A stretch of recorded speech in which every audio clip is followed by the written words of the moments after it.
Good morning, good morning, good morning. Happy Tuesday to you all. I pray you all received sweet sleep last night, woke up with bells and whistles on, ready to take on this new day. It's a day we've never seen before, a day we'll never see again. However, it is the day that the Lord has made, and we will rejoice and be glad in it. Good morning, good morning, good morning, and welcome to the Gathering of Hearts. I am Regina Banks, your GPS to wholeness, aka I am the Heart Gatherer. And this morning, your daily dosage is a continuation of what we started talking about on yesterday. New strategies for a new season.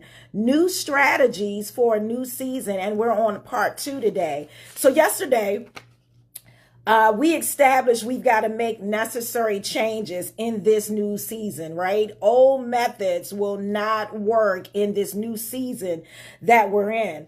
Moses found that hitting the rock worked in the first season, but it was not so profitable for him in the second season.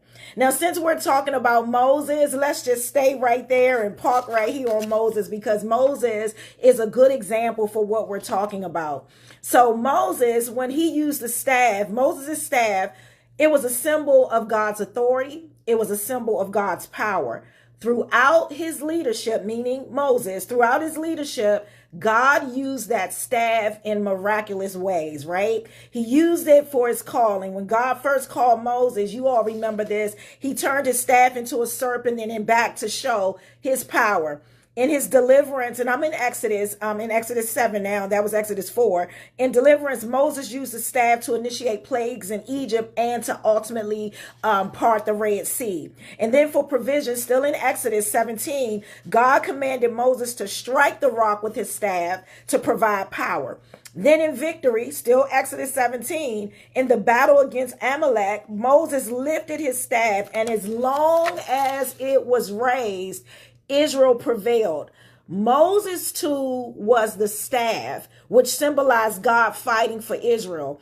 They didn't have to do much physical fighting. God was working miracles. But that was for Moses. That was for that season. When Joshua became Israel's leader, the method of victory changed. And here is sometimes where we get new positions, new jobs, new assignments. We think that we have to do it like our predecessor. And I'm here to tell you that you do not. You are your own unique person. You can do things the way, or you have to do things the way that God instructs you to do them.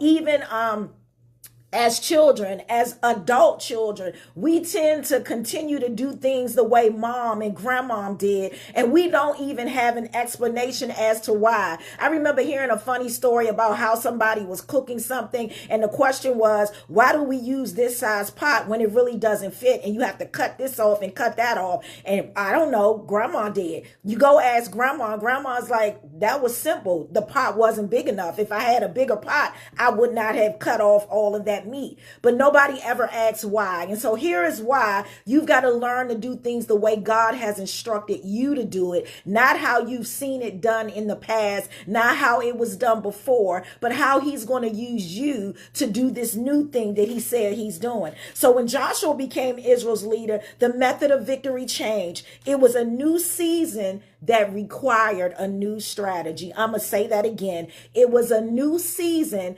that required a new strategy. And we're living in a new season, and we require new strategies from God. Old methods, old strategies are not going to work. So it's now no more staff. Now it's strategy time. And so I'm in Joshua 1.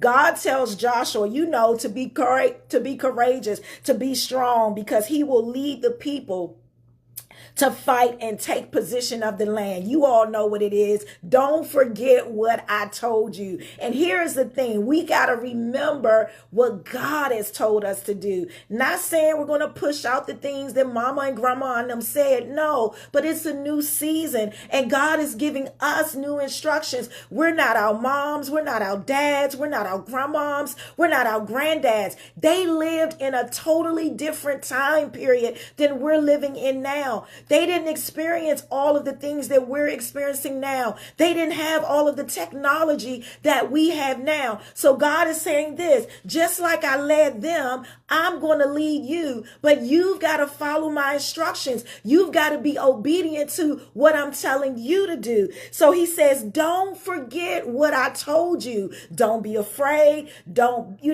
be timid, but be courageous, be brave, for I am with you every step of the way. And so at the Battle of Jericho, I'm in Joshua 6, instead of supernatural partings of waters or plagues, God gave Joshua a battle plan, marching, trumpets, and obedience. See, his plan was totally different. His strategy was totally different from Moses. See, Moses saw the hand of God. Moses saw supernatural works taking place. But in the Joshua's day and time, God is like this. No, you're going to have to do something. You're going to have to trust me. You're going to have to follow my instructions. Now I'm going to see your level of obedience. If you want to receive everything that I'm saying, although you lived under Moses' time, although you were second in command, although you know how Moses did everything, I'm going to need you to switch your brain, because that's not what we're doing in this season. We're doing something different in this season. We're doing something new. Nobody has seen it before. You don't have to worry about messing up. Nobody can tell you that you failed, because nobody has seen it before. You've got to follow my instructions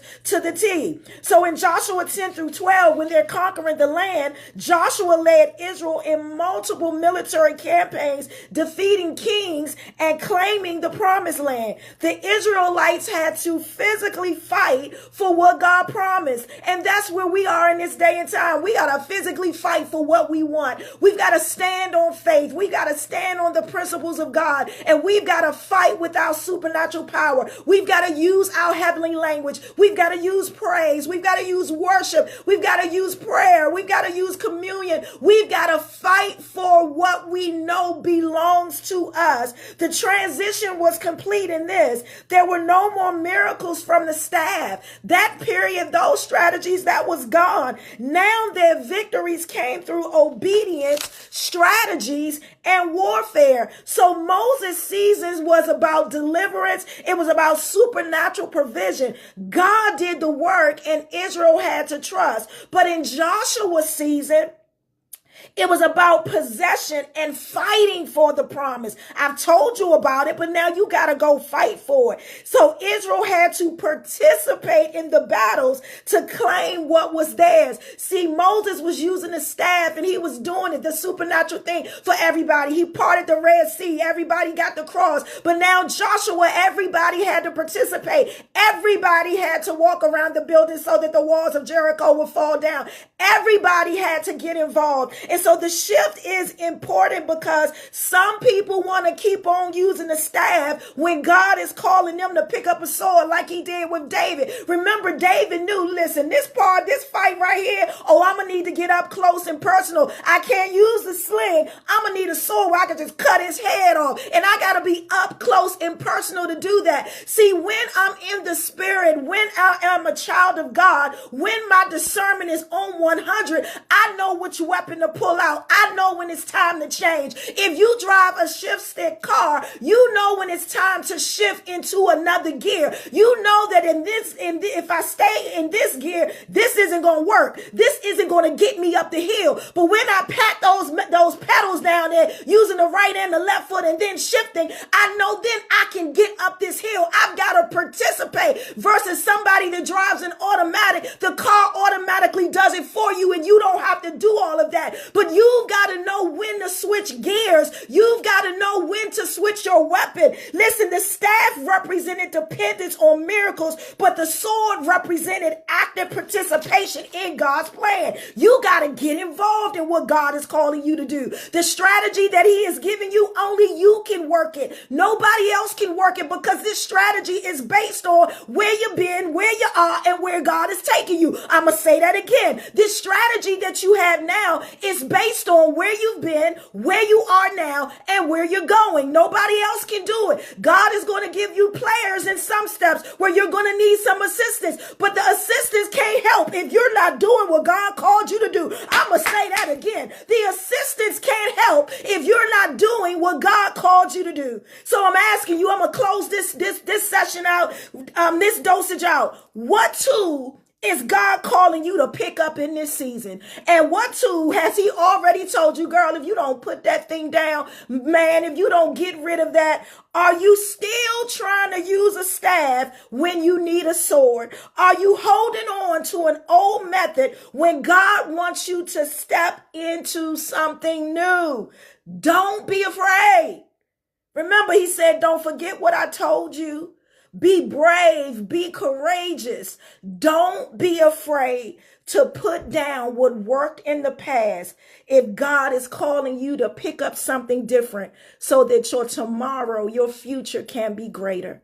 Hey, listen, that's the daily dosage for today, Heartbeat Nation. What are you doing? Are you using old methods trying to get a new blessing? Or are you going to put down the old, pick up the new, so that you can walk into all that God has for you? Hey, if you have not subscribed to the YouTube channel already, please do so, because there you'll find all your dosages in one place. Follow me on social media platforms, God Wants Me Whole. Visit the website, godwantsmewhole.org.